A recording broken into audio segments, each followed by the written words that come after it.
आप सभी का स्वागत है मेरे इसी नए से यूट्यूब चैनल में। तो आज हम लोग क्लास 10th के जो जैक बोर्ड के बच्चे हैं उसके लिए बहुत ही इंपॉर्टेंट सा वीडियो लाए, जिसमें हम लोग क्लास 10th के कोई नया क्वेश्चन बैंक आया है उसका हम लोग सोल्यूशन देखने वाले हैं। जो लघु उत्तरीय प्रश्न है सेकंड चैप्टर का, उसका हम लोग आज कंप्लीट लघु उत्तरीय प्रश्नों को देखने वाले हैं। जिसमें सबसे पहला क्वेश्चन है हम लोग का, आश्रित जल विद्युत का चालन क्यों नहीं होता जबकि वर्षा जल में होता है। आश्रित जल यानी कि जो प्योर वाटर होता है जिसका पीएच मान 7 होता है, तो उसमें विद्युत का चालन क्यों नहीं होता जबकि वर्षा जल में होता है। तो इसका आंसर देखिए, उत्तर लिखा हुआ है, आश्रित जल शुद्ध होते हैं जिसमें आयन नहीं बनता है।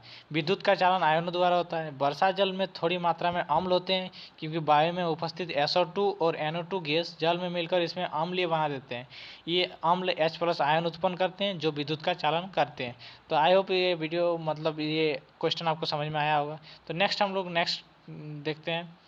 नेक्स्ट कि जल की अनुपस्थिति में अम्ल का व्यवहार अम्लीय क्यों नहीं होता है। तो इसका उत्तर होगा क्योंकि जल की अनुपस्थिति में अम्ल H+ आयन उत्पन्न नहीं कर पाते हैं, इसलिए अम्ल का व्यवहार अम्लीय नहीं होता है। केवल जल की उपस्थिति में ही अम्ल H+ आयन उत्पन्न कर पाते हैं तथा अम्लीय अभिलक्षण दर्शाने के लिए आयनों का बनना जरूरी होता है। तो नेक्स्ट इसके बाद हम लोग थर्ड नंबर क्वेश्चन देखने वाले हैं। सेकंड नंबर क्वेश्चन हम लोग देख चुके हैं। नेक्स्ट हम लोग थर्ड नंबर क्वेश्चन देखने वाले हैं, जिसमें हम लोग का थर्ड नंबर क्वेश्चन है, ताजे दूध के पीएच मान 6 होता है, दही बन जाने पर इसके पीएच मान में क्या परिवर्तन होगा, अपना उत्तर समझाइए। ये जो प्रश्न हम बता रहे हैं ये आपके लिए बहुत ही इंपॉर्टेंट है क्योंकि मैंने खुद 10th जैक बोर्ड से किया है, जिसमें मुझे बहुत ही हेल्प मिला था क्वेश्चन बैंक से, जिसका क्वेश्चन पूरा एकदम क्वेश्चन वाइज लड़ जाता है वहाँ पे एग्जाम में। आप आसानी से इसको अगर लिख देते हैं तो आपको फुल मार्क्स मिलता है। मेरा खुद 95 मार्क्स है साइंस में, तो आप इसको अच्छा से अगर करेंगे तो आपका भी 95 96 नंबर्स आ जाएंगे। तो चलिए इसका आंसर देखते हैं हम लोग। तो जो क्वेश्चन था अभी, ताजा दूध पीएच मान 6 होता है, दही बन जाने पर इसके पीएच मान में क्या परिवर्तन होगा, उत्तर समझिए। तो दही बनने की प्रक्रिया में लैक्टिक अम्ल का निर्माण होता है जिसके कारण इसमें पीएच मान कम हो जाएगा, यानी कि वो और भी एसिडिक हो जाएगा। नेक्स्ट क्वेश्चन हम लोग का है कि उदासीनीकरण अभिक्रिया क्या है, दो उदाहरण दीजिए। उदासीनीकरण अभिक्रिया क्या है उसका हम लोग को उदाहरण भी देना है। तो अम्ल और क्षारक की अभिक्रिया से लवण एवं जल बनते हैं जिसे उदासीनीकरण अभिक्रिया कहते हैं। इसका हम लोग को दो उदाहरण है, NaOH plus HCl, NaCl plus H2O, MgOH2 plus HCl, MgCl2 plus H2O। उदासीनीकरण यानी कि न्यूट्रल कैसे होता है, तो NaOH जो होता है HCl के साथ मिलकर NaCl बन जाता है, उसका हम लोग उदासीनीकरण अभिक्रिया भी बोलते हैं। नेक्स्ट हम लोग फोर्थ नंबर के बाद हम लोग इसके बाद देखने वाले हैं फिफ्थ नंबर क्वेश्चन। तो फिफ्थ नंबर क्वेश्चन में हम लोग का कि प्लास्टर ऑफ पेरिस जल के साथ अभिक्रिया के लिए समीकरण लिखिए। प्लास्टर ऑफ पेरिस जो है जल के साथ अभिक्रिया कैसे रिएक्शन बनाएगा उसका हम लोग लिखना है। तो प्लास्टर ऑफ पेरिस CaSO4 ½ होता है, जल के साथ अभिक्रिया करके जिप्सम का निर्माण करता है। ये फॉर्मूला आपका बहुत जरूरी है, ये क्वेश्चन आपको क्या MCQ में डायरेक्ट पूछता है। नेक्स्ट हम लोग का सिक्स नंबर क्वेश्चन है, सोडियम हाइड्रोजन कार्बोनेट के विलयन को गर्म करने पर क्या होगा, इस अभिक्रिया के लिए समीकरण लिखिए। तो सोडियम हाइड्रोकार्बोनेट के विलयन में जो अगर गर्म करेंगे तो क्या होगा, इस अभिक्रिया के लिए हमको क्या लिखना है, समीकरण लिखना है। तो सोडियम हाइड्रोजन कार्बोनेट के विलयन को गर्म करने पर यह सोडियम कार्बोनेट जल तथा कार्बन डाइऑक्साइड का निर्माण करता है। NaCO3 होता है यह सोडियम हाइड्रोजन कार्बोनेट, इसको सोडियम बाइकार्बोनेट भी बोलते हैं आसानी से, अगर आपको ये समझ में नहीं आ रहा तो।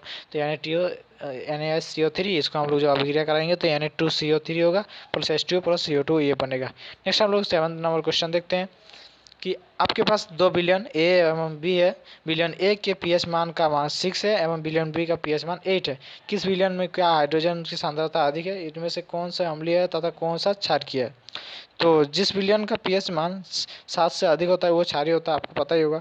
और जिस बिलियन का पीएच मान 7 से कम है वो अम्लीय है, इसलिए बिलियन A अम्लीय है तथा बिलियन B क्षारीय है। अम्लीय बिलियन में हाइड्रोजन आयन की सांद्रता अधिक होती है, इसलिए बिलियन A में हाइड्रोजन आयन की सांद्रता अधिक है। Thank you. नेक्स्ट क्वेश्चन हम लोग देखते हैं। नेक्स्ट क्वेश्चन है हम लोग का 8 नंबर क्वेश्चन। 8 नंबर क्वेश्चन को हम लोग देखते हैं कि उसमें पूछा गया तो H+ आयन की सांद्रता का विलयन की प्रकृति पर क्या प्रभाव पड़ता है। तो H+ आयन की सांद्रता बढ़ने पर विलयन अम्लीय गुण बढ़ता है, H+ आयन की सांद्रता घटने पर विलयन का क्षारीय गुण बढ़ता है।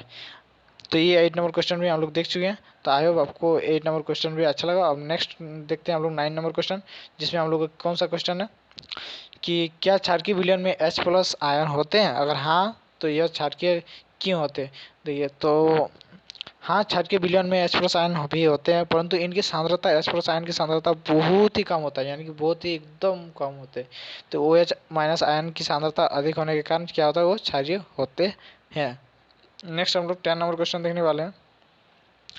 10 नंबर क्वेश्चन में बोला है कि अम्ल को तनकरण करते समय, तनकरण यानी कि डिल्यूजन, और उसको हम लोग और भी पतला करेंगे कि अम्ल को तनकरण करते समय यह क्यों अनुशंसित करते हैं कि अम्ल को जल में मिलाना चाहिए, ना कि जल को अम्ल में। ये वाला बहुत ही वीवीआई क्वेश्चन है, मतलब आपको समझना चाहिए ये क्वेश्चन कि ये है क्या। तो इसमें इसका आंसर जो होगा कि इसमें बोला है कि अगर उसको हम लोग पतला करेंगे तो उसमें वाटर मिलेंगे, यानी कि पानी मिलाएंगे, जल। तो इसमें हम लोग किसमें किसको मिलाना चाहिए, ये बहुत ज़रूरी है। तो ये जल में अम्ल के घुलने की प्रक्रिया अत्यंत उष्मा से भी होती है। सांद्र अम्ल से जल में मिलने से उष्मा उत्पन्न हुई उष्मा के कारण मिश्रण असफलित होकर बाहर आ सकता है तथा किसी तरह से की दुर्घटना हो सकती है। साथ ही अत्यधिक स्थानीय ताप के कारण उपयोग किया जा रहा कांच का पात्र भी टूट सकता है। इसलिए अम्ल को सदैव धीरे धीरे जल के साथ लगातार हिलाते हुए जल में मिलाना चाहिए। आई होप ये क्वेश्चन आप भी समझ गए होंगे। तो 10 नंबर क्वेश्चन तक हम लोग लघु उत्तरीय प्रश्न को देख चुके हैं। अगर आपको और भी क्वेश्चन देखना है तो चैनल को सब्सक्राइब कर रखिए। नेक्स्ट क्वेश्चन हम लोग दीर्घ उत्तरीय प्रश्न का 2nd नंबर चैप्टर का लाने वाले हैं। ठीक है, जय हिंद, जय भारत, थैंक यू।